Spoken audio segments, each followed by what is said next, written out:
It's autumn, 1941. A girl in a wool coat is standing at the edge of a hedgerow with a wicker basket and scratched up hands, and she is reaching past the thorns for something small and red and glossy. She isn't picking flowers, she's picking fruit. And when her basket is full, she'll carry it to a collection point in the village, where a man with a scale will weigh it and pay her by the pound. That fruit is about to be boiled down into a thick red syrup and spooned into the mouths of children across a country at war, because a single teaspoon of it holds more of one vital nutrient than a whole glass of orange juice. Now jump forward 80 years to the United States.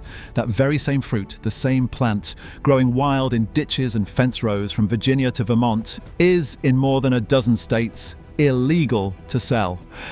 So how does one small red fruit go from being a national treasure a government begs its citizens to gather, to being contraband on a state's banned list? And here's the part that trips most people up. When you hear a plant is outlawed, you assume it must be dangerous, toxic, something they're protecting you from. Almost everything about that assumption is wrong. The truth is stranger and, honestly, better. Welcome to Root Vault. If you'd rather remember what we've forgotten than lose it for good, take a second and subscribe. These stories only survive if someone keeps telling them. The fruit is the rose hip. The hip, that's the little bulb the rose leaves behind after the petals fall. Every rose makes them. You've walked past 1,000 of them and never looked twice, because we've been taught to care about the bloom and ignore what comes after. But the hip is the whole point. Botanically speaking, it's the rose's fruit, a swollen red pod with a cluster of tiny seeds packed inside. And people have known this pod was special for a very long time. In ancient Greece and Rome, physicians reached for rose hips to treat everything from chest complaints to inflammation, centuries before anyone had a word like vitamin. Here's the fact that should reframe the whole thing for you. For years, the vitamin C tablets sold in pharmacies weren't made in a lab from scratch. The ascorbic acid was extracted straight out of rose hips. The humble hedgerow berry was the source. Which raises the obvious question, just how much of the stuff is in there? Let's start with the number, because the number is almost unfair. A fresh orange, the fruit we treat as the definition of vitamin C, gives you roughly 53 milligrams per 100 grams. A rose hip, depending on the species, delivers anywhere from 300 to over 1,300 milligrams for the same weight. The US Department of Agriculture measured wild hips gathered by the Northern Plains tribes at 426 milligrams per 100 grams.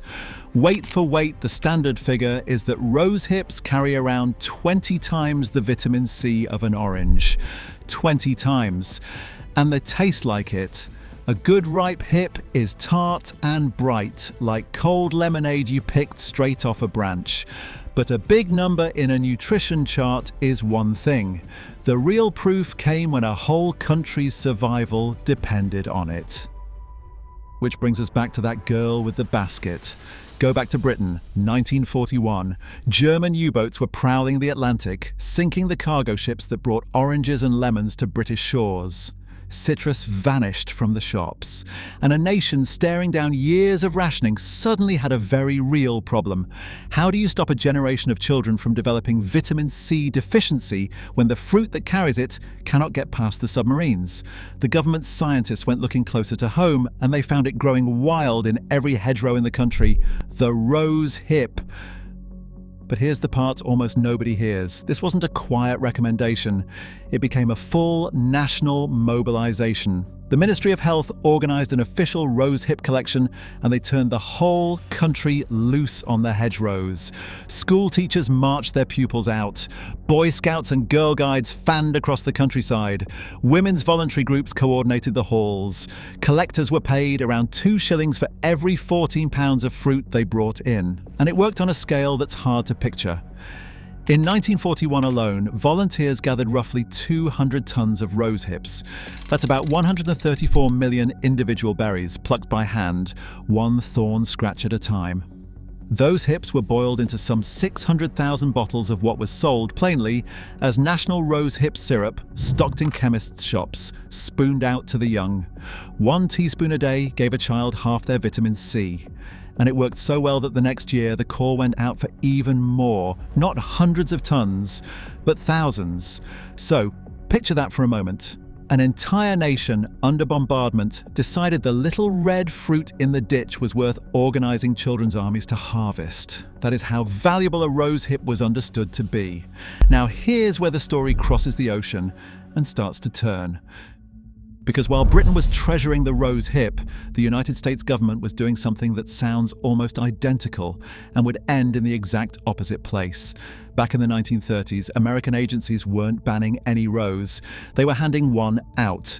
The US Soil Conservation Service actively encouraged farmers to plant a particular species, the multiflora rose, brought over from Eastern Asia. It was promoted as a miracle of practicality. Plant it for erosion control. Grow it as a living fence, a thorny natural hedge that would pen in livestock without a dime of wire. It fed birds and sheltered game. Later they even lined highway medians with it as a crash barrier that would swallow a car and cut the glare of oncoming headlights. Free, tough, useful. Everyone was told to plant it. And plant it they did. And here's the detail that changes everything. The same feature that made it a wartime treasure in Britain, the fruit, is exactly what turned it into a catastrophe in America. Because multiflora rose does not make a few polite hips, it makes an avalanche. A single large cane can produce up to 17,500 seeds. One mature plant can throw off 500,000 seeds in a season, and those seeds can lie in the soil, waiting, still viable, for up to 20 years. Birds eat the bright hips, fly off, and plant the next thicket miles away in their droppings. The plant that was supposed to be a tidy living fence became an unstoppable green wildfire, arching, rooting, tangling into thorny walls so dense that cattle couldn't walk through them and native plants couldn't grow under them. So the reversal came fast. The same government that once mailed out cuttings started drawing up eradication plans. Today, multiflora rose has spread across 41 states, and in 13 of them it has been formally banned, prohibited, or listed as a noxious weed, states including Connecticut, Massachusetts, New Hampshire, New Jersey, and Pennsylvania. In Massachusetts, its importation, distribution, trade, and sale are all outlawed. In Pennsylvania, the law is blunt. A listed noxious weed cannot be sold, transported, planted, or propagated, full stop. The plant your grandfather may have been encouraged to grow is now, in his own state, illegal to put in the ground. Now, let me be honest with you, because this is where these stories usually go off the rails. Nobody outlawed a fruit for being too nutritious. There is no secret cabal hiding vitamin C from you. If someone tells you rose hips were banned to keep a superfood out of your hands, they're selling you a fantasy. The ban is real, but the reason is ecological, not a conspiracy. One species of rose is simply too good at taking over, and that's what makes the real story so much better than the myth. Because sit with the irony for a second. The exact trait that made this fruit a hero, a hip so generous, so packed with seed and nutrient that it could feed a country, is the same trait that made the plant an outlaw. In a British hedgerow in 1941, that abundance was salvation. In an American pasture in 1980, that abundance was an invasion. The fruit never changed. The chemistry never changed. The vitamin C is still sitting in there, 20 times an orange, exactly as it always was. The only thing that changed was the story we decided to tell about it. Hero on one side of an ocean, villain on the other, depending entirely on what we needed it to be. This was never really a story about a dangerous plant. It's a story about how the same gift can be a blessing or a curse, and how quickly we forget which was which. So here's the part that actually matters to you standing in your own backyard. Because rose hips, the food, are legal to eat everywhere. What's restricted is selling and planting one aggressive species. The wild hips already growing near you are yours to gather and use. And here's how to do it without getting hurt. First, find the right rose. You don't want a fussy modern garden rose bred for endless blooms. Those barely fruit at all. You want the old, wild, tough ones. The dog rose, Rosa canina, gives you the classic hedgerow hip, oval, bright red, easy to spot. Even better is the beach rose, Rosa rugosa. Its hips are fat and round, sometimes the size of a cherry tomato, with more flesh and less fiddling.